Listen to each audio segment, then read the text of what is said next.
The fantasy tag is the least used tag in the game, and that comes as a surprise, since 12 generals and eternals are things that sound way more restrictive.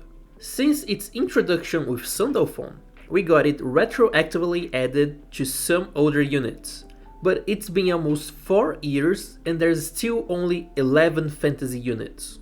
Hi, I'm Ducky, and today I want to talk about the fantasy tag and how its lack of usage is kind of a missed opportunity, while also pointing out some toons that could get a fantasy version. It's fanfic time after the intro.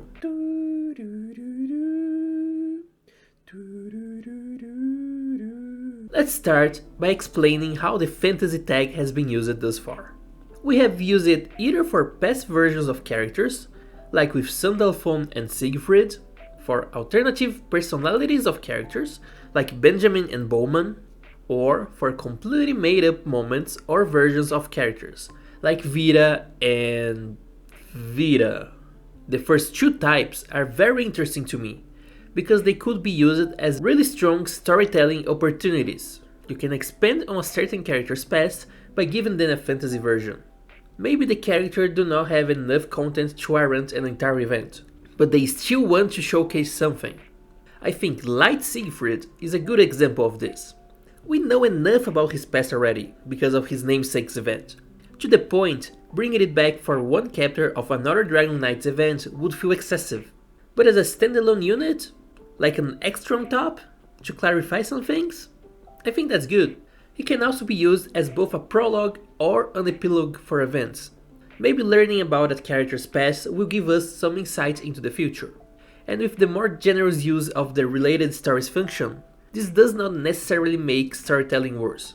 Now, the funny, made up, haha, Wayne Bros fantasy stuff is... It can be funny if done in a completely unserious way, like Lunalu and Friday are. I just do not know how to make use of this. There's some easy slam dunks they could release as fantasy series, for either the popularity of the character, for the story development of the character, or both. I'm gonna list just a few and comment about them. The first one is Cagliostro. This is such an obvious option, I'm surprised it did not happen yet. She's an extremely popular girl and has one of the most, if not the most rich past of all the characters in the game. A fantasy Cagliostro exploring her early days of alchemy, expanding on the glimpses we got from her grand version. Or her last stand against the Guild of Helmut, culminating in her imprisonment, where we find her all the way back in 2014. With the imminent return of the Alchemist plotline, like explained in this video, shameless plug time, I think this would be another good way of preparing and modernizing that story. One character that I think would be a cool fantasy unit for its popularity, but not so much for its story development, is Kerberos. She's such an iconic Cygames character, with 11 different versions in Rage of Bahamut, and showing up in both Shadowverse and Dragalia Lost, rest in peace.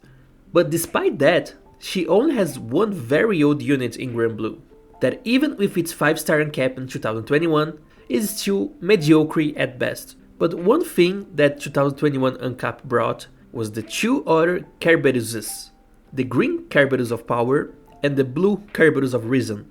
I remember the glasses one being very popular whenever that came up, so I imagine releasing a fantasy Kerberos where we follow her past from the point of view of one of the other two would be an easy sell.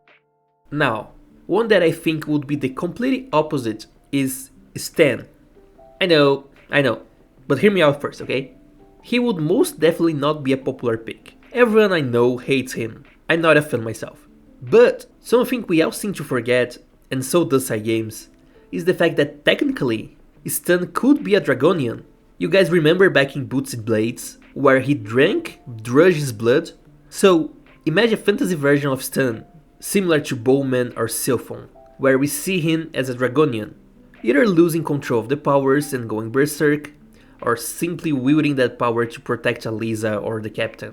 It would need to be but a fleeting moment, and not a permanent power-up to justify the fantasy tag. But if that's the price to pay to make Stan look cool, even if for only 1 second, I guess it's worth it.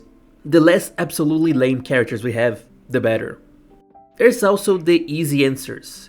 If you look at characters that are villains and would never join the crew, or are dead, the list would be endless. Fantasy Belial, Fantasy Polaris, you name it. And that's it for this video, thank you all for watching. Who is the character that you'd like to see get a fantasy out? Some wacky stuff, let me know in the comments.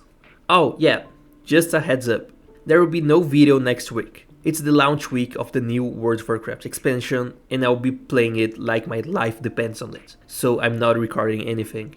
I should probably be back the week after though, I will let you all know. Thanks for understanding. Anyway, this was Ducky and I'll see you all. You have heard my voice in your dreams, Great Queen.